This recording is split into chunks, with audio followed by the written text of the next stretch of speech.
अवसान ही जीव यो ही वो कतनी करे।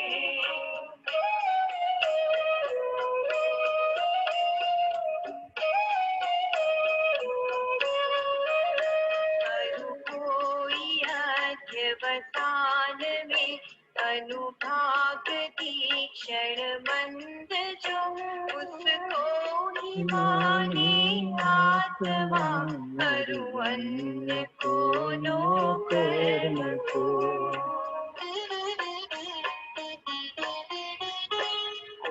अन्य माने आत्मा बस कर्म के ही उदय को। कोई ब्रह्मांड गुणों सहित कर मोहि के अनुभाग को।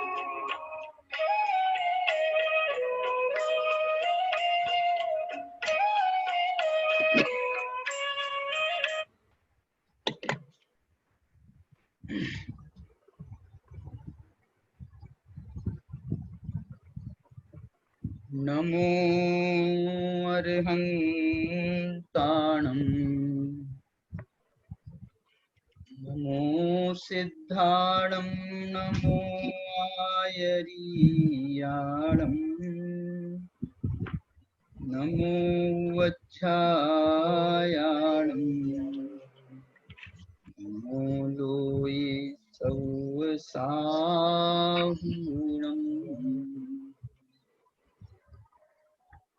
ध्यानमयम् अपाणम् उवलद्धं जेन झडियकम्मेन चयूनय परदौवम् नमो नमो तस्य देवस्य अष्टकर्म को नाश कर शुद्ध अष्ट गुण पाए। भय सिद्ध निज ध्यान ते नमो मोक्ष सुखदाय। देखिए हमारा यहाँ पर मोक्ष मार्ग प्रकाशक के आगामी संभावित रूपरेखा के अंतर्गत यहाँ हम मोक्ष बाहुड़ के आधार पर मोक्ष मार्ग की चर्चा कर रहे हैं। और मोक्ष मार्ग में जो अंतिम साधन माना गया है वह ध्यान को माना गया है। साक्षात तो धर्म ध्यान, साक्षात तो शुक्ल ध्यान उसका कारण है मोक्ष का। मोक्ष मार्ग में भी वो परम शुद्धता को प्राप्त होता है, इसलिए उसकी शुक्ल ध्यान संज्ञा है। लेकिन उसके पूर्व में भी मोक्ष मार्ग में चौथे, पांचवें, छठे, सातवें इन 4 गुण स्थानों में भी ध्यान को मोक्ष मार्ग का सर्वोपरि तत्व माना गया है। यदि हम ऐसा भी कहें तो इसमें कोई दोष नहीं है कि मुनि अवस्था में जो 28 मूल गुणों का पालन किया जाता है, माने 5 महाव्रतों का पालन किया जाता है, 3 वृत्तियों का पालन किया जाता है, 5 समितियों का पालन किया जाता है, अथवा 5 इंद्रिय विजय का पालन किया जाता है, 6 आवश्यक किए जाते हैं, या अन्य जो शेष गुण हैं इन सब का पालन, 12 तपों का पालन किया जाता है, 10 धर्मों का पालन किया जाता है, 22 परिसहों को सहा जाता है, 12 प्रकार के तपों को किया जाता है। जो कुछ भी किया जाता है उन सब का यदि कोई अंतिम लक्ष्य है तो उसका नाम है अपनी शुद्धात्मा की आराधना करना, जिसको की ध्यान संज्ञा प्राप्त है, निश्चय धर्म ध्यान संज्ञा प्राप्त है। और यही कारण है कि ये जो व्यवहारिक क्रियाएं, जो 28 मूल गुण आदि की क्रियाएं हैं, 12 तपों की या 22 परिसहों की या 5 इंद्रिय विजय की या जो भी और भी हैं, 10 धर्मों की, 12 अनुप्रेक्षाओं की, इन सब क्रियाओं को भी उस निश्चय धर्म ध्यान की भाषा में, उस निश्चय धर्म ध्यान की प्राप्ति के साधन रूप में इन सब क्रियाओं को व्यवहार धर्म ध्यान कहा जाता है। एक नाम है, इन सब क्रियाओं का एक नाम है, उसका नाम है व्यवहार धर्म ध्यान। और इन व्यवहार धर्म ध्यान का यदि कोई साध्य है, इनका कोई लक्ष्य है, इनका कोई उद्दिष्ट है, इनका कोई गंतव्य है, तो वो है निश्चय धर्म ध्यान। इसलिए कुंदन भगवान ने यहाँ 5 गाथाओं में, ये 73 से 78 नंबर तक की 5 गाथाओं में उन्होंने ध्यान को बहुत जोरदार तरीके से स्थापित किया। और बल्कि ये भी बात कही कि यदि कोई ऐसा कहता है कि इस पंचम काल में ध्यान नहीं होता है, तो वो जो है वो अपने आप से छल करता है। और ये जरूर उन्होंने स्वीकार किया कि भरे पंचम काले, कहा ना, भरे दुखम काले, आज भी इस भरत क्षेत्र में दुखम काल में धम्मज्झानम, ये मूल गाथा के शब्द बोल रहा हूं, धम्मज्झानम हवेई साहुस्स, साधुओं को धर्म ध्यान होता है। इसके छल में कोई ये कहेगा कि धर्म ध्यान सिर्फ साधुओं को ही होता है, तो वो बात गलत हो जाएगी, क्योंकि आगम के वचन है ये कि धर्म ध्यान के 4 गुण स्थान कहे गए, 4, 5वां, 6वां, 7वां। और कुंदन भगवान ने ही आगे जाकर के, अभी इसी पाहुड़ में आगे जाकर के उन्होंने स्पष्ट रूप से मूल गाथा में ये शब्द प्रयोग किया है कि श्रावक भी ध्यान करें। ये तो यहाँ साधुओं के लिए कहा। आगे जाकर के उन्होंने, देखो मैं गाथा बता सकता हूँ आपको, उन्होंने कहा है कि श्रावक भी ध्यान करें। ऐसा नहीं है कि ये ध्यान सिर्फ मुनियों के लिए ही है।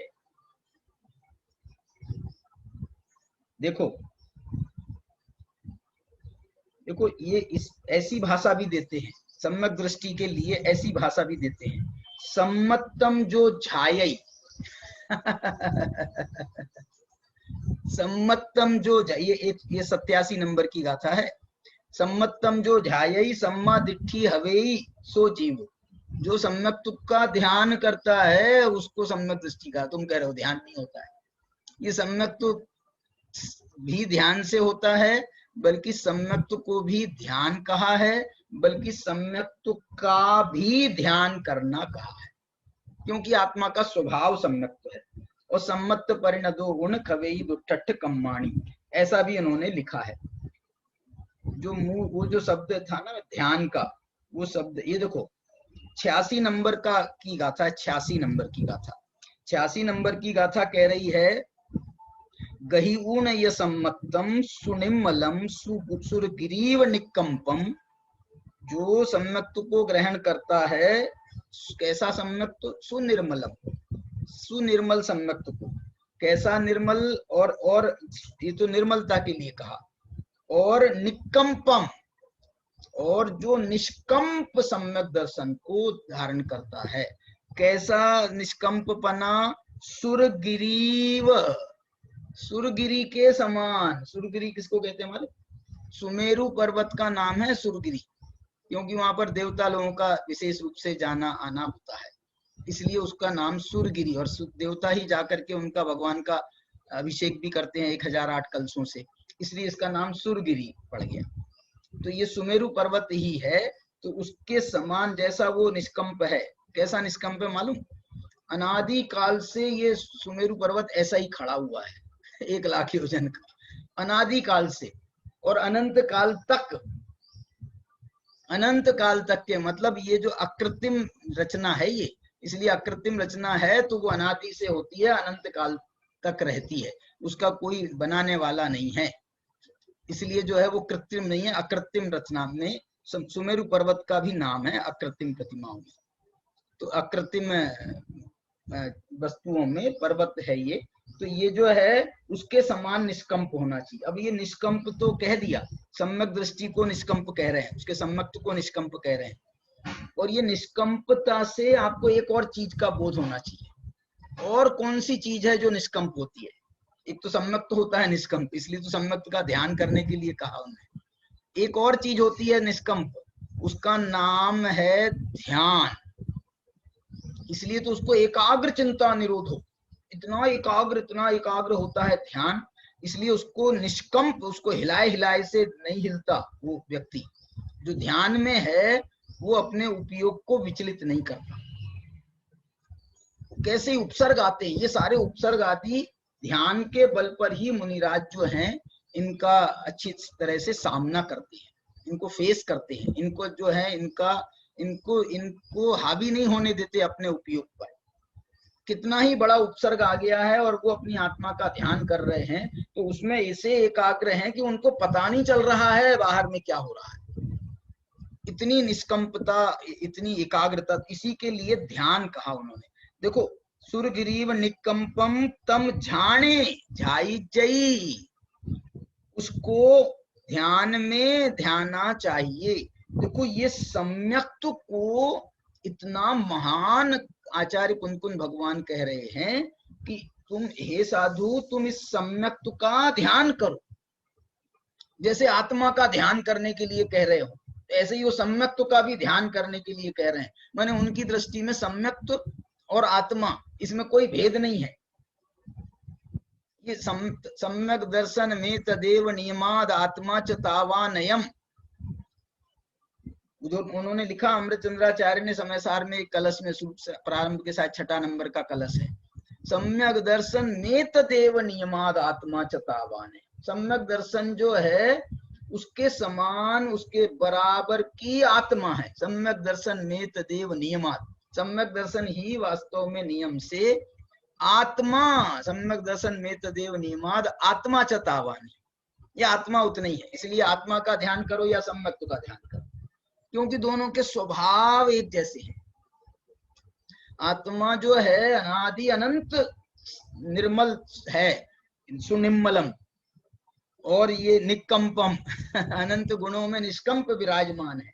ऐसे ये जो सम्यक्त होता है ये भी अपने अनंत गुणों में निष्कंप विराजमान है।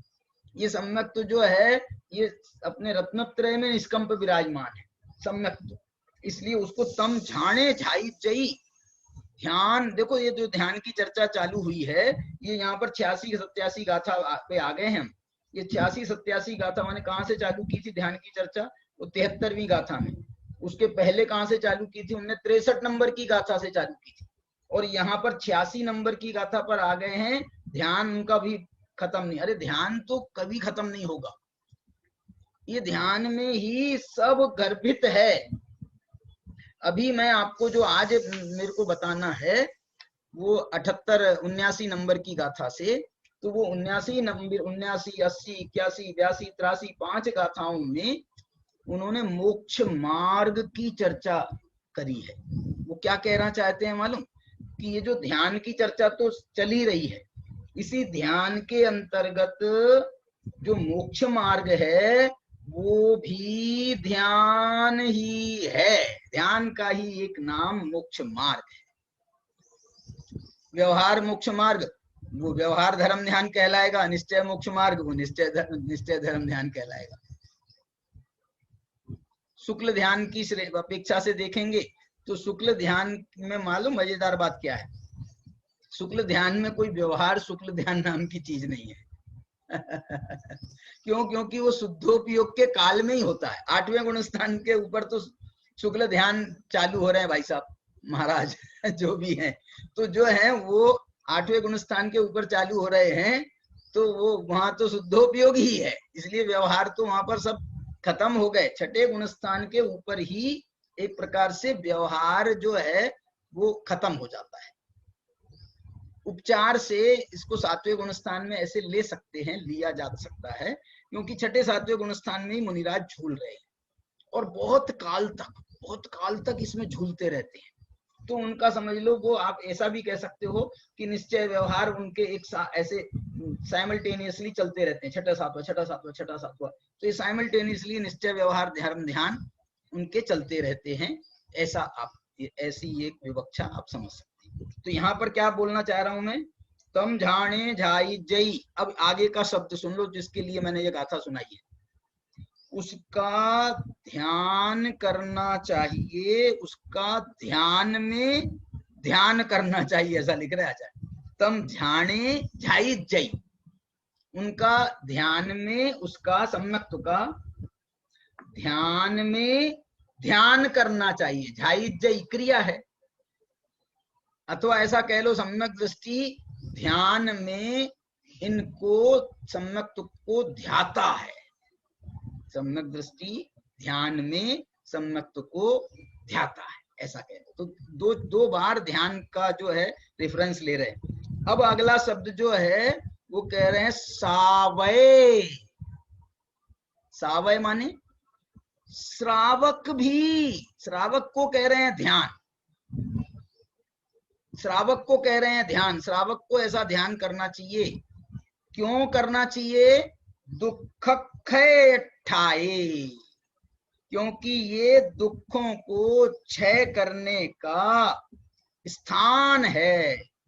आपको दुखों को क्षय करने का अठाए मतलब अर्थ है। यदि आपको उसका प्रयोजन है, दुखों को क्षय करने का प्रयोजन है, तो तम जाने जाई जई सावय। सावय माने हे श्रावक। कुन भगवान श्रावकों को ऐसा संबोधन कर रहे हैं, हे श्रावक। अब आप बोलोगे साहब हमारा बहुत बड़ा सम्मान कर रहे हैं। अरे अब तुम मान नहीं रहे हो तो जो है कुन भगवान जो है ना, ऐसा अपना बच्चा भी नहीं मानता है ना, तो अपन उसको बोलते हैं प्यार से। क्या बोलते हैं? बेटा, राजा बेटा, मांझा बेटा, मैंने बड़े प्यार से कह रहे हैं। लेकिन इसका अर्थ ये है कि ये मान नहीं रहा है। इसलिए तो इतने प्यार से समझाने की जरूरत पड़ रही है, मान नहीं रहा है। ऐसे ये श्रावकों को ये तो सब अपने धंधे छोड़ेंगे नहीं, लेकिन उनको ये समझा रहे हैं कि यदि तुमको अपने दुखों का क्षय करना है तो हे श्रावय, हे श्रावक, तम जाने जाई जय, तू भी ध्यान में इस सम्यक्त्व का ध्यान कर, इस सम्यक्त्व की आराधना कर। क्यों? कैसे सम्यक्त्व के ध्यान कर, कैसे सम्यक्त्व को ध्यान में ध्यान कर? गहीउणय सम्मतम सुनिम्मलम सुरकिरीव निकंपम, ऐसे सम्यक्त्व को। चलिए, ये गाथा 87, 88, 86, 87 गाथा थी।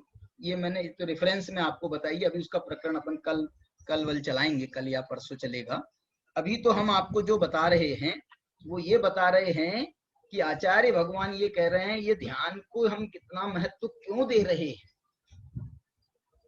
ध्यान को इतना महत्व क्यों दे रहे हैं। और ये भी कह रहे हैं कि भरे पंचम काले, माने इस भरत क्षेत्र के पंचम काल में, दुखम काल में भी ध्यान हो सकता है, वरना मोक्ष मार्ग का लोप हो जाएगा। ये ध्यान का निषेध जो है ये सामान्य नहीं है, सामान्य नहीं है। तुम यदि ध्यान का निषेध करते हो तो ध्यान का निषेध तो वास्तव में कुंद भगवान के समय पर, कुंद भगवान के समय पर इस भाषा में लोग बोलते होंगे कि इस काल में ध्यान नहीं होता, इस काल में ध्यान नहीं होता।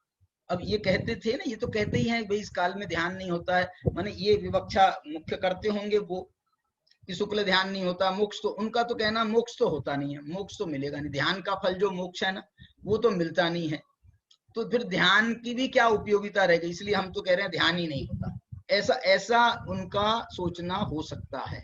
लेकिन तुम ये ऐसा क्यों कह रहे हो ध्यान नहीं होता है? ध्यान तो 4 प्रकार का है।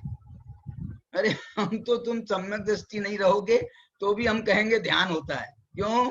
क्योंकि आर्त रौद्र ध्यान तो मिथ्या दृष्टियों को भी होता है। ध्यान 4 प्रकार के ध्यान है, आर्त रौद्र ध्यान तो मिथ्या दृष्टियों को होते ही है।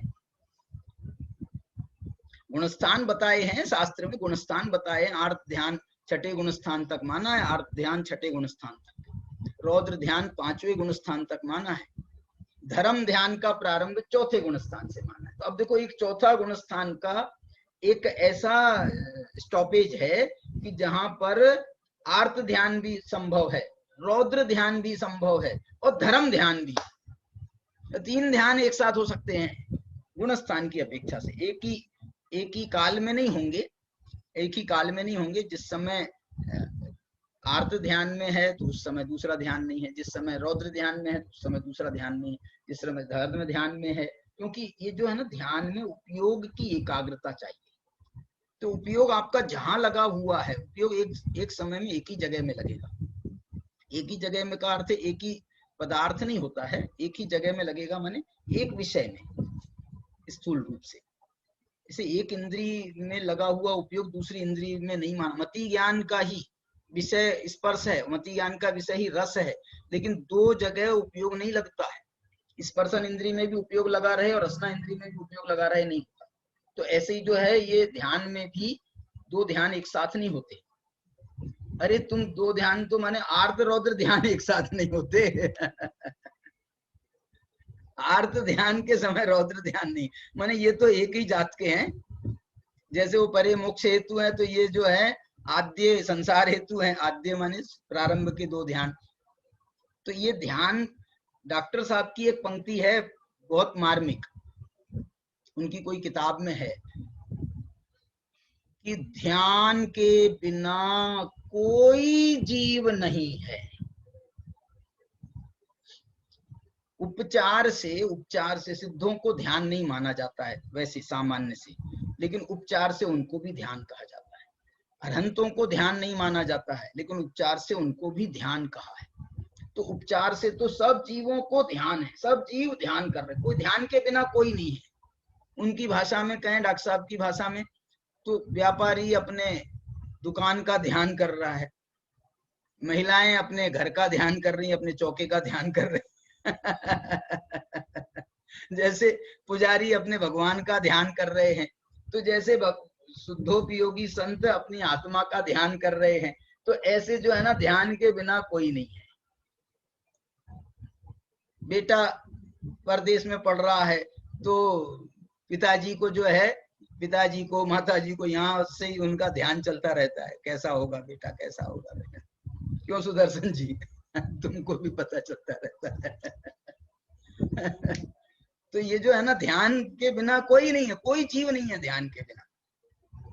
तो ये जो है, और एक और बात कहते हैं डॉक्टर साहब, वो कहते हैं ध्यान क्या चीज है, ध्यान क्या चीज है। ये शास्त्र का भी वचन है, ये ध्यान क्या चीज है। तो बोले ज्ञान का ही नाम ध्यान है। बोले साहब फिर फर्क क्यों, दो शब्द क्यों है, ज्ञान क्यों है, अलग क्यों है, ध्यान क्यों है। ज्ञान का ही नाम ध्यान इसलिए है क्योंकि उपयोग की एकाग्रता होती है ना ध्यान में, और उपयोग ज्ञान दर्शन स्वरूप है।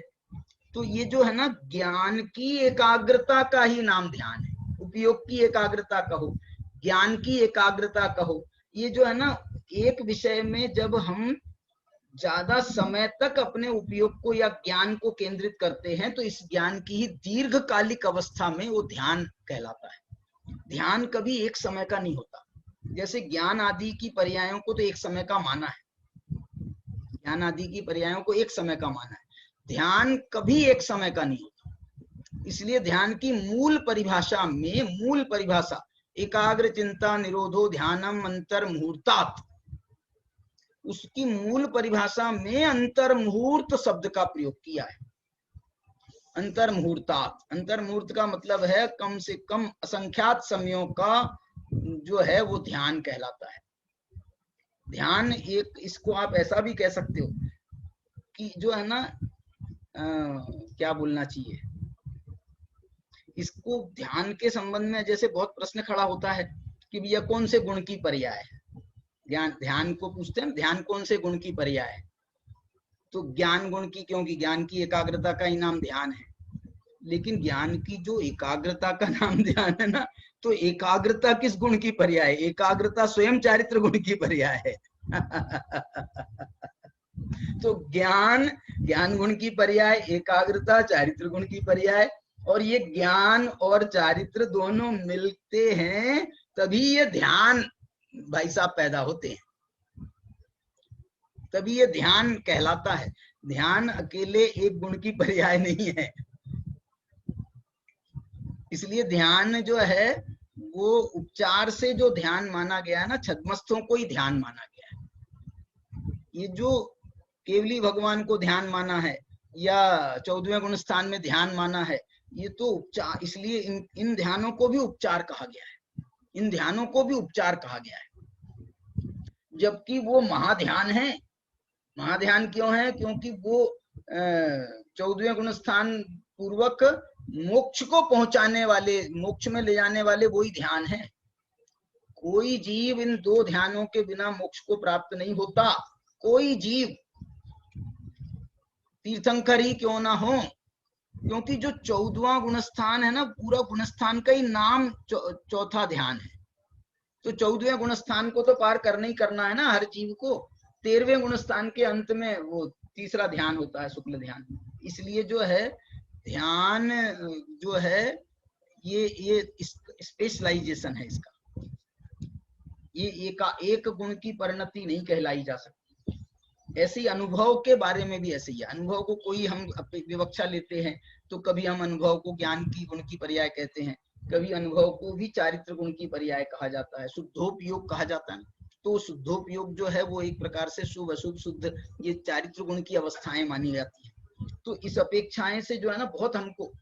और एक बात तो दीपचंद जी शाह कासलीवाल हैं, उन्होंने तो एक बहुत ही प्यारी बात कह दी। किसके लिए? अनुभव के लिए। क्या कह दी मालूम? उन्होंने क्या लिखा? ज्ञान कौन से गुण की पर्याय है अनुभव? तो बोले भैया हमको नहीं मालूम कौन से गुण की पर्याय है, हमें तो लगता है ये द्रव्य की पर्याय है। द्रव्य अनंत गुणों का पिंड है ना, तो समस्त गुण इसमें शामिल है। उनने उसकी व्याख्या करते हुए एक दोहा लिखा है। उनका एक ग्रंथ है अध्यात्म पद संग्रह नाम से, उसमें उनका ये एक दोहा उनका मिलता है। उसमें वो लिखते हैं, गुण अनंत के रस सबे अनुभव रस की माही, याते अनुभव सारिखा और दूसरो नाहि, याते अनुभव सारिखो और दूसरो नाहि। गुण अनंत के रस सबे अनुभव रस के माही। अनंत गुणों के रस सब अनुभव रस में शामिल हैं। इसलिए कौन गुण की पर्याय है वो तुम विवक्षा से निश्चित करते रहो। विवक्षा से ज्ञान गुण भी है उसमें तो ज्ञान गुण की पर्याय कह लो, चारित्र गुण भी है उसमें तो चारित्र गुण की भी पर्याय कह सकते हो, दर्शन गुण भी है। अरे सम्यक्त्व के बिना अनुभव नहीं होगा। तो उसमें दर्शन गुण सम्यक्त्व की पर्याय भी है, श्रद्धा की पर्याय भी है, सुख की पर्याय है। अनुभव में तो आत्मा का अतीन्द्रिय आनंद आता है, उसके बिना, सुख के बिना, अतीन्द्रिय आनंद के बिना तो अनुभव की कल्पना नहीं हो सकती है। इसलिए उसमें आनंद की पर्याय भी है, सुख की पर्याय भी है, और एकाग्रता लगी हुई है उसमें, वीर्य भी, पुरुषार्थ की भी पर्याय है। इसलिए जो है उन्होंने कहा भैया हम तो निश्चय ही नहीं कर पा रहे, अथवा हमारा ये निश्चय है। क्या निश्चय है? गुण अनंत के रस सबे अनुभव रस के माय, याते अनुभव सारिसो और दूसरो ना। ऐसे ये ध्यान का भी वैसे ही है। तो अभी जो है ध्यान के अंदर उन्होंने मोक्ष मार्ग का अंतर्भाव कैसे किया, मोक्ष मार्ग का अंतर्भाव कैसे किया है। और एक गाथा नहीं, 5 गाथाओं में वो ये कहना चाहते हैं कि इसके बिना मोक्ष मार्ग नहीं हो सकता। इनके शब्द बताऊं? जो ऐसा मानते हैं ध्यान नहीं होता है, वे कौन है मालूम? ते चत्ता मोक्ष मग्गम्मी, वो मोक्ष मार्ग से च्युत हैं। ये 78 नंबर की गाथा कह रही है। 79 नंबर की गाथा में फिर कहा ते चत्ता मोक्ष मग्गम्मी, वो मोक्ष मार्ग से च्युत हैं। 80 नंबर की गाथा में उन्होंने कहा कि फिर जो सम्यक प्रकार से ध्यान की आराधना करते हैं, ध्यान से युक्त होते हैं, उसके साथ में सभी समस्त प्रकार की चर्याओं का पालन करते हैं, ते गह्या मोक्ष मग्गम्मी। 2 गाथाओं में कहा ते चत्ता मोक्ष मग्गम्मी, वे मोक्ष मार्ग को त्याग करने वाले हैं, उनका मोक्ष मार्ग रहता नहीं है, छूट जाता है। और ते गह्या मोक्ष मग्गम्मी, जो ऐसे ध्यान को स्वीकार करते हैं और उसके साथ में सभी क्रियाओं को स्वीकार करते हैं, ते गह्या मोक्ष मग्गम्मी, उन्होंने मोक्ष मार्ग को ग्रहण किया है। ये भी 2 गाथाओं में कहा है। 80 गाथा में भी कहा ते गहिया मुख मग्गम्मी, और 82 गाथा में भी कहा ते गहिया मुख मग्गम्मी। अब देखो कैसे मोक्ष मार्ग की बात कर रहे हैं वो। मैं पूरी गाथा पढ़ता हूँ आपको उसका पूरा विषय बताता हूँ। 78 गाथा पढ़ रहे हैं हम। ध्यान की 5 गाथाएं हुई, अब ये मोक्ष मार्ग की 5 गाथाएं हैं, आप ऐसा कह सकते हैं। ऐसी 5 गाथाएं आती है ना, तो उनको मालूम क्या लिखते हैं आचार्य? उनको लिखते हैं पंचरतन, ऐसा लिखते हैं आचार्य। पंचरतन की गाथाएं, ये जो 5 गाथाएं हैं, ये जो ध्यान संबंधी है ना, ये ध्यान संबंधी पंचरतन की गाथाएं। ये जो मोक्ष मार्ग की गाथाएं आ रही है ना, 5 गाथाएं, तो ये मोक्ष मार्ग की पंचरत्न की गाथाएं, मोक्ष मार्ग के पंचरत्न की गाथाएं। ये गाथाओं को रत्न संज्ञा देते हैं आचार्य, गाथाओं को रत्न संज्ञा देते हैं कि एक एक गाथा रत्न के बराबर है, इसलिए ये पंचरत्न है। 2 जगह पंचरत्न शब्द का तो प्रयोग टीकाकार ने किया, वहां पर भी किया पंचास्तिकाय में, और नियम सार में भी पंचरत्न की गाथाएं आती है। नियम सार में भी पंचरत्न की गाथाएं कहलाई हैं, और पंचास्तिकाय में भी पंचरत्न की गाथाएं आती हैं। तो वो तो कहीं भी आप प्रयोग उसका कर सकते हो। अब मैं आपको देखो गाथा सुना रहा हूँ। पहले 78 नंबर की गाथा। पहले ये बताते हैं वो, जैसे ध्यान में भी उन्होंने पहले क्या बताया था कि किनको ध्यान जो है ना, कौन ऐसे हैं जो साधना तो कर नहीं पा रहे हैं, तो साधना नहीं कर पा रहे हैं तो कहते हैं, नेगेटिव अप्रोच किया कि नहीं, नहु कालो झाण जो यस, जो ऐसा कहने वाले, उनकी गाथाएं पहले कही थी।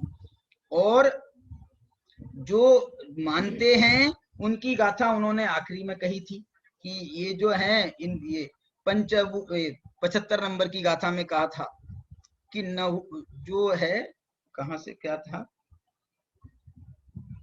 हाँ यहाँ कह दिया था ना उनने निष्कर्ष रूप में। देखो, नहु कालो जान जोयस, ये इसकी तो 3 गाथाएं कही थी, और उसके बाद में कहा था इस पंचम काल में धर्म ध्यान साधुओं को होता है। ये उनने रूलिंग दी थी अपनी। कौन से धर्म ध्यान क्या करता है वो? अपसहावठिदे, आत्मा के स्वभाव में स्थित कराता है, ऐसा वो धर्म ध्यान होता है। और आज भी त्रियण शुद्धा, 3 रत्नों से शुद्ध अप्पा जाए भी आत्मा का ध्यान करके लहई इंद्रत्तम, आत्मा का ध्यान करते हैं और इंद्रत्व को प्राप्त होते हैं। लोयंतीय देवत्तम, लोकांतिक देवों को देवपने को प्राप्त होते हैं। और ये जो इंद्र की अवस्थाएं है ना, इंद्र कह रहे हैं, इंद्र देव नहीं कह रहे, वैमानिक देव नहीं कह रहे, इंद्र। तो इंद्र तो उनको ही कहा जाता है जो है एक भवावतारी। सौधर्म इंद्र ही अकेला एक भवावतारी नहीं होता, शायद बाकी के भी इंद्र जो हैं वो एक भवावतारी होते हैं। अब वो हो सकता है कोई संशोधन होगा तो अपन करणान योग वालों से करवा लेंगे। देखिए अब क्या कह रहे हैं, नेगेटिव बात कह रहे हैं पहले। वो ते चत्ता मुख मग्गम्मी, वो मोक्ष मार्ग से च्युत हैं। कौन? ये पाव मोहिय मई, कठोर भाषा है आचार्य भगवान, कठोर भाषा है। जे पाव मोहिय मई, जो पाप से, पाप में जिनकी मोहित हुई है मति। ये किनकी चर्चा कर रहे हैं मालूम?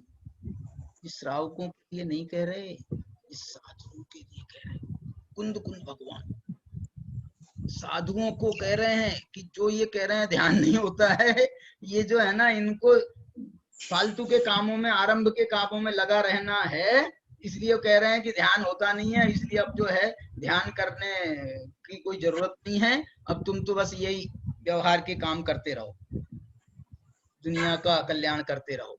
तो ये जो है, ये साधुचर्या के लिए ये बहुत खराब माना गया है। परमुखी दृष्टि जो है साधुचर्या में तो निषिद्ध है, वास्तव में अत्यंत निषिद्ध है। साधुचर्या तो वास्तव में जो अपना कल्याण करने की भावना से साधु बना जाता है, साधु बनता है ना, वो आत्म कल्याण की भावना से बनता है। ये पर कल्याण तो साथ में, वैसे ही जैसे धान उगाते हैं ना हम, तो भूसा तो अपने आप उग जाता है। कोई भूसा उगाने के लिए आज तक किसी ने खेत नहीं जोता है। ऐसे ये जो व्यवहार कार्य हैं ये तो भूसे के समान है। मुनिराज तो आत्म कल्याण के लिए बने हैं, उनको पर कल्याण मुख्य होना ये अपराध है। पर कल्याण की मुख्यता उनके जीवन में आना ये अपराध है। मुनि जीवन तो नहीं माना जा सकता ऐसा। यहाँ तो और जो और भी निकृष्ट है कह रहे हैं, जे पाव मोही मई, जिनकी पाप में मोहित मती है। लिंगम घेतूण, लो मैंने कहा था ना कि साधुओं के लिए बात है। लिंगम घेतूण, लिंग को ग्रहण करके, कौन से लिंग को? जिन वरिंदानम, जिनेन्द्र भगवान के द्वारा प्रणीत लिंग को। एगम जिनस्य रूवम, एगम जिनस्य रूवम, ये जो है पहला लिंग जो है जिनेन्द्र भगवान का जो लिंग है, वहां जिनेन्द्र भगवान का लिंग कहा, और यहाँ पर कहा जिन वरिंदानम। यहाँ भी कह रहे हैं जिनेन्द्र भगवंतों के, जिनेन्द्र भगवान के द्वारा प्रणीत लिंग नहीं कह रहे, जिनेन्द्र भगवान के द्वारा बताए गए लिंग को नहीं, जिनेन्द्र भगवान के ही लिंग को घेतूण, जे पाव मोही मई। ऐसा कौन हो सकता है कि लिंग धारण कर ले जिनेन्द्र भगवान का, जिन लिंग धारण कर ले, नग्न दिगंबर लिंग मुद्रा धारण कर ले वे, और पाव मोहित मई, और पाप में उसकी मोहित हो जाए बुद्धि, पाप में मोहित हो जाए। ऐसा नहीं हो तो ये सब कांड कैसे होंगे? ये कांड सब जो हो रहे हैं, तो ये कांड जो है ना, ये पाप मोहित मति का ही तो परिणाम है। ये पाव मोही मई लिंगम घेतूण चिरंजिन वरिंदानम, और पाप में मोहित मति है तो क्या करेंगे? पावम कुणंती पावा पावम कुणंती पावा, पावम कुणंती माने पाप करते हैं, तो कौन? पावा, पावा माने पापी। लिंगम घेतूण, लिंग ग्रहण किया है, इनको कह रहे हैं हे मुनिराज, हे साधु, आपने ये जो आपकी पाप में मोहित बुद्धि जा रही है, पाप कर रहे हो, पापी हो। ये कुंद कुंद भगवान के शब्द हैं, पावा।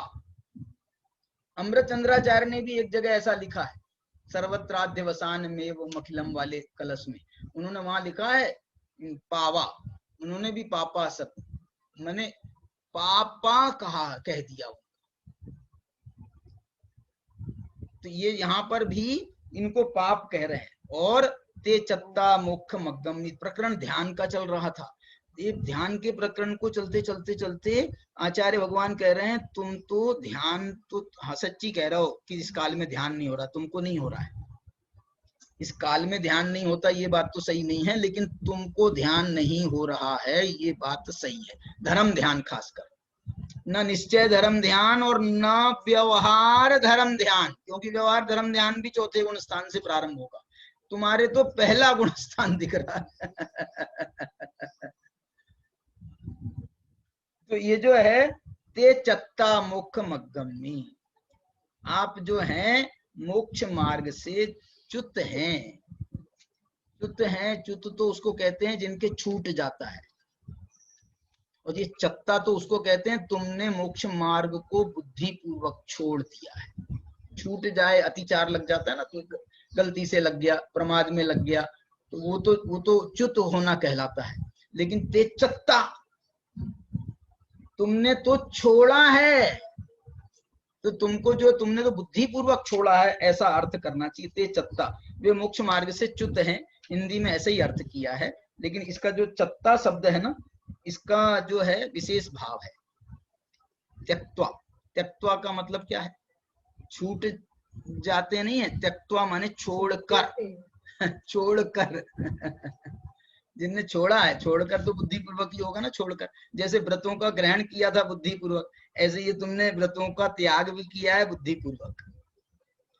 आगे की गाथा देखो, कठिन है गाथा। जे पंच चेल सत्ता, क्या लिख रहे हैं मालूम? ये पंच चेल सत्ता, चेल का मतलब चेल का मतलब है वस्त्र। ये पंचचेल कौन से कहलाते हैं? तो बोलते हैं पंचचेल का भी अर्थ बताएंगे। कुंद कुंद भगवान के समय ये 5 प्रकार के चेलों का जो अभी मनीष भी कह रहे थे ना, तो ये जो है ना 5 प्रकार के चेलों का प्रसंग बन रहा था। कुंद कुंद भगवान ने ये 5 प्रकार के चेल देखे होंगे साधु संघों में। कौन से 5 प्रकार के चेल हिंदी में दिए हैं? एक तो है अंडज, अंडज भी चेल होता है। कपासज, कपास से बने हुए भी वस्त्र होते हैं। और अंडज का मतलब है अंडों से बने हुए वस्त्र। अब अंडों से बने हुए वस्त्र होंगे कहलाओ, अथवा जो अंदर उसका अंडों के अंदर जो है ना, ये कुछ कुछ अंडों से भी बनते हैं ना वस्त्र। जैसे ये तुम्हारा रेशम वगैरह जो बनते हैं, तो रेशम वगैरह बनते हैं, तो ये जो अंडे मतलब मुर्गी के ही अंडे नहीं है, अंडे जिस किसी भी जीव के अंडे हों तो उनका उपयोग जो है इस रूप में कर लिया जाता है। तो उनसे वस्त्रों का निर्माण होता है। कपासज, वलकल, वलकल किसे कहते हैं मालूम? ये जो वृक्षों की छाल होती है ना, उसको कहते हैं वलकल। और चर्मज, और चर्म से बने हुए वस्त्र, चर्म से, चमड़े के वस्त्र, ये जो बहुत सारे कुछ कुछ वो पहन लेते हैं, सैनिक वगैरह पहनते हैं, तो उसको। और ये जो है ना, ये अन्यमति के साधु आपने देखा होगा, शेर की छाल लपेट ली, शेर की जो है ना वो खाल, वो उनने लपेट ली, तो कहला रहे हैं बड़े महात्मा। तो लेकिन ये जो है ये एक प्रकार का वस्त्र है। और तीसरा जो है, 5वां जो प्रकार है रोमज, रोम से बने हुए वस्त्र। रोम से, किसके रोम से? ये है ना ऊनी, ऊनी वस्त्र, ये सारे रोम से बनते हैं। ऊनी मतलब विशेष रूप से जो मेढ़े के बाल जो काट करके, तो इनको ये रोम से बने हुए वस्त्र कहते हैं। तो ये वस्त्र अकेले कपास से बना हुआ वस्त्र है, उसी का निषेध नहीं है, 5 प्रकार के चेल का निषेध है। ये पंच चेल सत्ता। लेकिन यहाँ कह रहे हैं हे मुनि, तुम 5 प्रकार के चेलों में आसक्त हुए हो। श्वेतांबरों का तो इसमें धड़ल्ले से ग्रहण हो गया, उनका भी हो गया, वो जो अर्धफालक वगैरह कहला रहे हैं। ये 5 चेल, 5 चेल शब्द का प्रयोग कर रहे हैं कुंद भगवान। ये पंच चेल सत्ता, जो 5 प्रकार के चेलों में आसक्त हैं। और आसक्ति हो जाती है भाई, आसक्ति हो जाती है। परिग्रह जब कोई चीज का बनता है तो उसके प्रति आसक्ति हो जाती है। कोई छीन करके तो देखे हमसे, हमारी चीज है ये, हमारा चश्मा है, तो हमसे कोई ले करके देखे। कोई वैसे ही उठा रहा हो ना, और मैं प्रवचन कर रहा हूँ और सामने, तो यहाँ प्रवचन से ध्यान हट करके कहे भैया वो तुम्हारा नहीं है, भैया तुम्हारा नहीं है, तुम उठा रहे हो उसको, तुम तो यहाँ तुम प्रवचन कर रहे थे भैया। लेकिन ये जो आसक्ति है ना, ये आसक्ति के बिंदु, ये तंतु जो है वो लगे रहते हैं जीव के साथ में। ये पंचचेल सत्ता। और सुनो, गंथक गाही, गंथक गाही क्या कह रहे? गंथक गाही, गंथक गाही माने बहुत ग्रंथों का संग्रह करने वाले। अथवा गंथक ग्राही, ग्रंथ का अर्थ है परिग्रह, ग्रंथ ही परिग्रह को कहते हैं। तो जो है बहुत प्रकार के गंथक गाही माने परिग्रहों को ग्रहण करने वाले। अब ये ऐसा गंथक गाही का अर्थ साधुचर्या में वो भी लिया जा सकता है। कौन सा? साधु को एक ग्रंथ रखने की परमिशन है और तुमने ग्रंथों का अंबार लगा दिया है, तो ये भी अर्थ किया जा सकता है गंथक गाही, ग्रंथों का, बहुत ग्रंथों का। और क्या कह रहे हैं मालूम? जायणाशीला। जायणाशीला का मतलब क्या मालूम? याचनाशील, याचनाशील। ओहो हो, मुनिराज की चर्या तो ऐसी सी वृत्ति वाली होती है, याचनाशील। ये भिखारी वृत्ति नहीं होती है। देखो उनकी वृत्ति को कौन सी वृत्ति कहा भी है उनको, थोड़ा सा उस शब्द का, भिक्षा वृत्ति। भिक्षा वृत्ति तो कही है लेकिन भिखारी नहीं कहा। भिक्षा वृत्ति का मतलब क्या है? भिक्षा वृत्ति का मतलब ये है कि निकलते हैं ना आहार के लिए, आहार की विचार करके निकल रहे हैं ना, आहार की मुद्रा लेकर के निकल रहे हैं ना, तो भिक्षा वृत्ति ही तो है एक प्रकार से। तुमने चौका लगाया हो तो आ जाएंगे भाई, भिक्षा वृत्ति कहलाती है। लेकिन उस भिक्षा वृत्ति में एक गौरव है, उसमें याचनाशीलता नहीं है। भिक्षा वृत्ति का मतलब मालूम कैसी मानी है मुनिराज की वृत्ति? एक जगह तो समझ लीजिए भिक्षा वृत्ति भी शब्द कह रहे हैं, एक जगह ऐसा कहते हैं मुनिराज, जब वो आहार के लिए निकलते हैं तो ऐसा लगता है जैसे बिजली चमकती है ना, जैसे बिजली चमकती है ऐसे ही वो एक अपनी झलक दिखाते हैं और उनको समझ में आया तो तुम उनकी विधि मिल गई तो रुक गए, और वरना ऐसे निकल जाते हैं, ऐसे निकल जाते हैं कि अरे देख तो अच्छे से देख तो लेते, देख लिया महाराज हमारी तो सुनो, हमारी तो सुनो, हमारी तो सुनो। अरे तुम्हारी नहीं सुनते, तुम्हारी नहीं सुनते, हम देख रहे हैं हमारी वृत्ति, हमारी जो हमने वृत्ति लेकर के चले हैं, वृत्ति परिसंख्यान के द्वारा हमारे जो हम नियम लेके चले हैं, वो हमको देखना है वो पल रहा है कि नहीं पल रहा। तो तुम हमको देखो, ये हमको गरज कहाँ है, इसकी हमको गरज नहीं है। याचनाशीलता का निषेध है। याचनाशीलता में देखो भिक्षा वृत्ति में अपना एक गौरव है। देखो हम किसी पर बोझ नहीं बनते, ये भिक्षा वृत्ति है, हम किसी पर बोझ नहीं बनते। जो अनुद्दिष्ट मिल गया उसका भोजन करते हैं, लेकिन ये करते हैं ये भी, इसमें भी याचना नहीं है, बल्कि और क्या है मालूम, उल्टा है। मुनिराज की चर्या में आहार ग्रहण बाद में होता है, पहले होती है नवधा भक्ति। अब नवधा भक्ति जिनकी हो रही हो वो याचनाशील होंगे, वो याचनाशील होंगे। जिनकी नवधा भक्ति हो नहीं रही है, नवधा भक्ति के वो योग्य हैं। वो किस कारण से नवधा भक्ति के योग्य हैं? ये याचनाशीलता नहीं है, इस कारण से नवधा भक्ति के योग्य हैं। यदि वो ऐसे मांगने लगते तो हमको उनके प्रति नवधा भक्ति उत्पन्न होती, उनके प्रति नवधा भक्ति उत्पन्न होती? कभी नहीं हो सकती नवधा भक्ति। नवधा भक्ति जो है वीतरागी भगवान, वो कुछ नहीं मांगते हैं, कुछ नहीं देते हैं, कुछ मांगने से कुछ देते नहीं हैं, ना कुछ हमसे मांगते हैं। हम तो हे समंतभद्र के शिष्य हैं, वो कह रहे हैं हे समंतभद्र कह रहे हैं, हे भगवान मैं आपके पास में आया ही इसलिए हूं क्योंकि आपने बुलाया नहीं, मैं आपके पास में आया, मेरे को तो आपकी यही वृत्ति पसंद आ गई। ये आपकी अयाचक वृत्ति, इसको अयाचक वृत्ति भी कहते हैं, अयाचक वृत्ति। एक अपने यहाँ पर एक वो है ना चौक है, एक तो निकालस मंदिर चौक कहलाता है और एक बाद का चौक कहलाता है ना, उसको क्या बोलते हैं? या वो जहाँ सुनीता जहाँ रहती हैं, वो कौन सा? आयचित मंदिर कहलाता है ना, आयचित मंदिर, एक आयचित मंदिर वाला चौक कहलाता है वो। मैंने वहां मंदिर के बाहर बोर्ड पढ़ा, उस मंदिर का नाम आयचित है ही नहीं।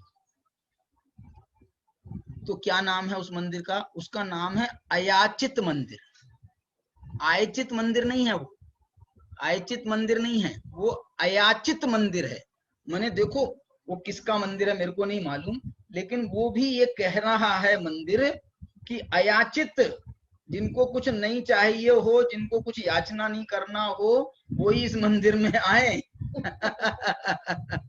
अयाचित मंदिर है, आयचित मंदिर नहीं है। लेकिन जो है मालूम नहीं किस कारण से उसका नाम आयचित मंदिर, आयचित मंदिर, आयचित मंदिर, आयचित मंदिर चौक कहलाने लगा। लेकिन ये आयचित नहीं है, अयाचित है। ऐसे हमारे मुनिराज जो हैं वो याचनाशील नहीं है। ये पंचचेल, लेकिन जो पंचचेल में आ सकते हैं, गंथक गाही हैं, जायनाशीला हैं, याचनाशील है, जब देखो तब मांगते रहते हैं, मांगते रहते हैं। अरे ये वृत्ति मुनिराजों को तो हमको कैसे पसंद आएगी? मैं तो कहता हूं हमको ऐसी वृत्ति वाले विद्वान पसंद नहीं आती है समाज को, कि जब देखो तब मांगते रहते हैं, कुछ ना कुछ मांगते रहते हैं। तो ये विद्वान पसंद नहीं आती है, पंडित पसंद नहीं है याचनाशील। अरे याचनाशील छोड़ो, हमको तो कोई व्यक्ति, कोई हमारा साधर्मी हो या हमारा कोई वैसे ही हमारा परिचित हो, और जब देखो तब वो आ गया, और वो आ गया तो हमको ऐसा लगता है अब आ गए क्या है, तो अब कुछ ना कुछ ये डिमांड करेंगे। कुछ ना कुछ इनकी अपेक्षा होगी, कुछ ना कुछ मांगेंगे। तो ये जो है ना, लोक में ये वृत्ति बिल्कुल खराब मानी जाती है। हम कोई इस वृत्ति को पसंद नहीं करता, न लोक में न परलोक में। इसलिए जो है जायनाशीला यदि तुम्हारी वृत्ति हो गई है तो ये जो है बहुत खराब है। और आगे जाकर के कह रहे हैं आधा कम्मीयरया, जो अधय कर्म में रत हैं, आधा कम्मी रया, आधा कर्म में रत हैं। रत हैं माने क्या होता है मालूम? आधा कर्म कहा जाता है अपने निमित्त से भोजन बनवाना अथवा कदाचित बनाना भी, खुद भी उसमें सहयोग करने लगने, इसको अधय कर्म कहा जाता है। अपने लिए भोजन बनाना या बनवाना ये अधय कर्म है। और ये अधय कर्म इतना ही नहीं है, बल्कि तुम तो अधय कर्म में रत हो रात दिन। तुमको ये से हमारे घरों में हमको लगता है ना कि भाई सुबह का भोजन हो गया तो अब शाम के भोजन की चिंता चालू होगी, शाम का हो गया तो दूसरे दिन का चालू हो गई। हम रात तक यही चर्चा चलती, कल का क्या प्रोग्राम है, कल का क्या शेड्यूल है, कल क्या बनना है। ये हमको सिर्फ अधय कर्म में रत होना पसंद है। और यदि तुम साधुचर्या करके यदि तुम ये प्लानिंग करते हो तो आधा कम्मीयरया, ऐसी परिणति कर रहे हो हे साधु, ते चत्ता मोक्ष मग्गम्मी, तुम मोक्ष मार्ग से च्युत हो, तुम मोक्ष मार्ग तुमने छोड़ दिया है, तुमने मोक्ष मार्ग छोड़ दिया है, तुम पता नहीं अब कौन से मार्ग में लग गए हो। और देखो अब यहाँ पर जो है, फिर भैया तुम हमको ये मत बताओ, कुन भगवान से पूछा शिष्य ने, प्रभु आप ये मत बताओ कौन मोक्ष मार्गी नहीं है, तुम तो ये बताओ कौन मोक्ष मार्गी है। तो ये बता रहे हैं 80 नंबर की गाथा में, निगंथ मोह मुक्का, जो निर्ग्रंथ हैं, मोह मुक्का, जो मोह का जिन्होंने त्याग कर दिया है। निगंथा में चारित्र मोह का त्याग हो गया, ये मोह मुक्का में दर्शन मोह का त्याग है। माने जो सम्यक दृष्टि है, जिन्होंने वस्तु के स्वरूप का ही विचार करके ये कोई वर वस्तु ग्रहण करने लायक है ही नहीं, मोह मुक्का। चारित्र मोह से हम भले उससे अटैच रहें, लेकिन दर्शन मोह जो ये समझाता है कि वस्तु स्वरूप में एक वस्तु दूसरी वस्तु की नहीं होती, एक द्रव्य दूसरे द्रव्य का नहीं होता। इसलिए जब उसने पहले ही समझा दिया है, अब चारित्र मोह को तो वो जो कमजोरी के कारण से हमारा उसकी तरफ लगाव जाता है, राग जाता है, वह उसको कंट्रोल करना है, दिमाग से, बुद्धि से, दृष्टि से, श्रद्धान से, मान्यता से, तो उसने पहले ही छोड़ दिया है सर पर। परमाणु मात्र के प्रति भी उसको ऐसी बुद्धि नहीं होती है कि कोई परद्रव्य मेरा है, कोई परद्रव्य मेरा है, ऐसी बुद्धि सम्यक दृष्टि को नहीं होती है। तो यहाँ पर ये कह रहे हैं निगंथ मोह मुक्का, निगंथ मोह मुक्का, 22 परिसहा जिय कसाया, जिन्होंने 22 परिसहों को जीता है, और जिय कसाया, जिन्होंने कसायों को भी जीता है। ये जिय शब्द जो है ये बीच में रख दिया उनने, मध्य दीपक बना दिया। तो 22 परिसहा जिया, जिया नहीं, 22 परिसहा जिया जया, और कसाय जया, दोनों में जय शब्द लग जाएगा, है ना। और पावारंभ विमुक्का, और पाप के जितने भी आरंभ हैं उन सब से जो रहित होते हैं, ते गहिया मोक्ष मग्गम्मी, उन्होंने मोक्ष मार्ग को ग्रहण किया है। ते पिछली गाथा, 2 गाथाओं वाले, ते चत्ता मोक्ष मग्गम्मी, और ये गहिया मोक्ष मग्गम्मी। ते चत्ता माने उन्होंने तो मोक्ष मार्ग को हे बना दिया, हे माना है, और इन्होंने मोक्ष मार्ग को गहिया ग्रहण किया है, माने उपादेय माना है। इन्होंने मोक्ष मार्ग को ग्रहण किया है। कौन कौन सी शर्तें डाली इन्होंने? निर्ग्रंथ होना चाहिए, मोह मुक्त होना चाहिए, 22 परिसहों को सहने वाले होना चाहिए, कषायों पर विजय प्राप्त करने वाले हों, और पापारंभ विमुक्का, ये भी 5 विशेषताएं हैं। अगली गाथा देखो, 81 नंबर की गाथा। 81 नंबर की गाथा कह रही है, आहा, वाह, ये जो है ये व्यवहार मोक्ष मार्ग बताया था 80 गाथा में। अब 81 गाथा में निश्चय मोक्ष मार्ग बता रहे हैं। निश्चय मोक्ष मार्ग क्या है? तो कह रहे हैं उद्धग्ध मध्य लोये। क्या है उद्धग्ध मध्य लोये? उद्धग्ध मध्य लोये माने ऊर्ध्वलोक, उद्ध अध माने अधोलोक, मध्य माने मध्यलोक, 3 लोक। उद्धग्ध मध्य लोये केई मध्यम न अहम एकाकी। क्या बात है! ऊर्ध्वलोक में, अधोलोक में और मध्यलोक में माने पूरे 3 लोक में केई मध्यम न, मेरा कुछ नहीं है। अहम एकाकी, अहम एकाकी, मैं तो एकाकी हूँ। एकाकी एकत्व लिए सब ही आते। तन धन को साथी समझा था पर वे भी छोड़। ये तो रोने वाली बात हो गई। वो भी बेचारे, वो भी छोड़ के चले जाते हैं। उनको समझा था मैंने अपना, लेकिन वो सब छोड़ के चले जाते हैं। अरे छोड़ के चले जाते हैं, दुख होने की बात नहीं है। अच्छा हुआ तुम खुद चले गए, नहीं तो हम तो भगाने वाले थे। क्या हुआ?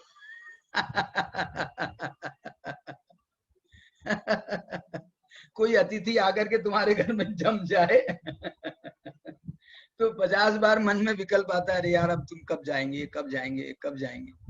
एक दिन वो बोले भाई साहब मैं कल चले जाऊंगा। हमने कहा बहुत अच्छा सोचा तुमने, बहुत अच्छा सोचा, भली विचारी, नहीं तो हम तो भगाने वाले थे कल। ये हमारे जीजा जी देख रहे हैं, तुम्हारे लिए बात नहीं है भाई, तुम तो हमारे पूज्य हो। मैंने अभी चालू किया सुनकर, ये सुनकर के ही चालू किया मैंने।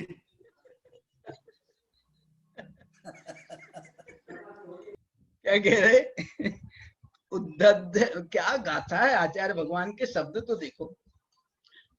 माने आचार्य भगवान जैसे डिक्लेयर कर रहे हैं कि यदि तुम किसी परमाणु का भी संपर्क मेरे साथ में देखो या किसी परमाणु के प्रति भी मेरी आसक्ति देखो, तो तुम मेरे को खींच लेना कि तुम क्या करते हो। तुम ये माने मेरे को, ये मैं डिक्लेयर करता हूं आज से। ये दीक्षा कह रही है, दीक्षा क्या कह रही है? उद्धग्ध मध्य लोये केई मध्यम न अहयमे घागी। ये भावनाए जोई, ऐसी भावना करने वाले जोगी पावंती हूँ सासयम सुखम। ऐसी भावना करने वाले योगी शाश्वत मोक्ष को प्राप्त करते हैं, शाश्वत सुख को प्राप्त करते हैं। क्या गाथा है ये! भावनाएं कोई मेरा नहीं, ऐसी बहुत सारी गाथाएं, ऐसी और भी बहुत सारी गाथाएं कुन भगवान की हैं। नियम सार में है या वहां है ना, एक बहुत अच्छी गाथा है वो। और ये भी सब गाथाएं वैसी ही हैं। अहमिको खलु शुद्धो निम्ममो नान दंसन समक। एक गाथा वहां 204 नंबर की गाथा है प्रवचन सार की। उसमें उन्होंने एक बहुत अच्छा बोला है। मैं देखो, दीक्षा के प्रसंग में, दीक्षा लेने के बाद में उनने जो है, दीक्षा लेने के बाद में वो 7वें गुणस्थान का जो प्रयत्न होता है, दीक्षा तो निचले गुणस्थान में ली जा रही है, निचले गुणस्थान में, पहले में, चौथे में, 5वें में, इन गुणस्थानों में दीक्षा ली जा रही है, द्रव्यलिंग। लेकिन जब उसके लेने के बाद में तुरंत भावलिंग का प्रयत्न किया जाता है, तो वो कौन सी गाथा है? 204 नंबर की गाथा प्रवचन सार की। बहुत प्यारी गाथा है। ऐसी ही ये गाथा है, ये भी ऐसी ही गाथा है। क्या गाथा है? उद्धग्ध मध्य लोये केई मध्यम न अहम एकाकी। ये भावनाए जोई पावंती हु सासयम सोखम। ऐसे जो हैं ते गहिया मोक्ष मग्गम में, कौन मोक्ष मार्ग को प्राप्त होते हैं? तो कह रहे हैं देव गुरु नम भक्ता। पहले भी बोला था उन्होंने, देव गुरुओं के प्रति जो भक्त हैं, निवेय परंपरा विचिंतित तंता, निर्वेद की परंपरा का विचार करते रहते हैं, निर्वेद की परंपरा का। हे प्रभु, ये जो मेरे साथ में मुझे आहार का की संज्ञा लगी हुई है, ये मेरी कब छूटे? निवेय, ये मुझे ये राग सताता रहता है बीच बीच में आकर के, ये मेरा राग कैसे छूटे? इन कषायों का अभाव कैसे हो? इन रागों का अभाव कैसे हो? निवेय परंपरा, हर चीज को छोड़ने की, उनसे अलग होने की, निर्वेद की परंपरा विचिंतिता, ध्यान रया सुचरिता, जो ध्यान में रत रहते हैं, चारित्रवंत हैं, ते गहिया मोक्ष गम्मी, उन्होंने मोक्ष मार्ग को प्राप्त किया है, उन्होंने मोक्ष मार्ग को ग्रहण किया। मिल गई गाथा 204? चलो कोई बात नहीं है, बहुत बहुत बढ़िया गाथा। ऐसी एकत्व की, ये एकत्व भावना है, एकत्व भावना, अन्यत्व भावना, अन्य का परिहार, निवेय परंपरा अन्यत्व भावना है, अहम एकागी ये एकत्व भावना है। ऐसी दोनों प्रकार से, सब प्रकार से विचार करते हुए वो मोक्ष मार्ग पर आरूढ़ होते हैं।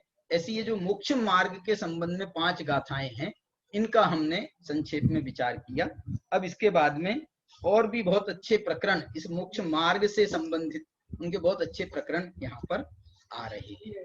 चलिए, अब जो है मैं आपको ध्यान के लिए ये 204 नंबर की गाथा बता रहा हूँ ध्यान करने के लिए प्रवचन सार की। देखो, बहुत बढ़िया गाथा है, आप इसका ध्यान करना है आपको। नाहम होमि परेसिम न मे परे नत्थि मध्यमिह किंची, इदि निच्छिदो जिदिंदो जादो जध जाद रूप धरो। ये दीक्षा के समय की गाथा, यथाजात रूप धारण करने के समय की गाथा है। क्या कह रहे हैं? नाहम होमि परेसिम, ये दीक्षा लेते समय ये संकल्प किया जा रहा है, नाहम होमि परेसिम, मैं किसी पर का नहीं हूं, न मैं परे, न कोई पर मेरे हैं, नत्थि मध्य मिह किंची, मेरे में पर पदार्थ का कोई किंचित मात्र भी प्रवेश नहीं है। इदि चिंदित इदि निच्छिदो जिदिंदो, ऐसा निश्चित करने वाले, जितेंद्रिय जिन, जादो जद जाद रूप धरो, वो जो है यथाजात रूप धारण करते हैं और यथाजात रूप का धारण करके तो यथार्थ मोक्ष मार्ग पर आरूढ़ होते हैं। ऐसी जो है ये 204 नंबर की गाथा अभी आपके सामने पढ़ी, इसका आपको ध्यान करना है, अभी 2 मिनट विचार करना है। विशेष रूप से दीक्षा के प्रसंग को ध्यान करते, दीक्षा का देखना सम्यक्त्व का एक निमित्त माना गया, दीक्षा कल्याणक का। तो ये दीक्षा कल्याणक के प्रसंग का आप स्मरण करें और अपने परिणामों को विशुद्ध करें।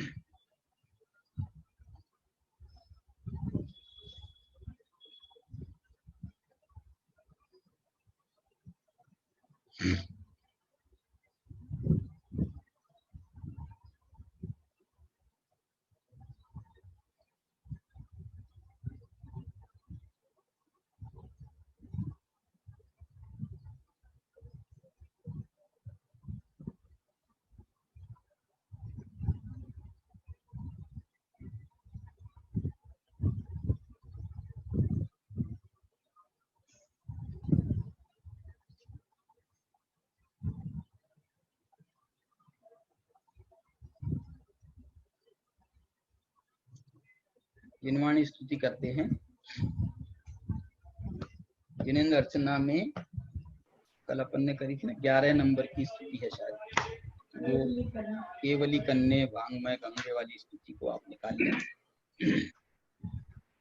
केवली कन्ने वांगमय गंगे जगदम्बे अघ नाश हमारे, केवली कन्ने वांगमय गंगे जगदम्बे अघनाश हमारे, सत्य स्वरूपे मंगल रूपे मन मंदिर में तिष्ठ हमारे सत्य सत्य स्वरूपे मंगल रूपे मन मंदिर में तिष्ठ हमारे।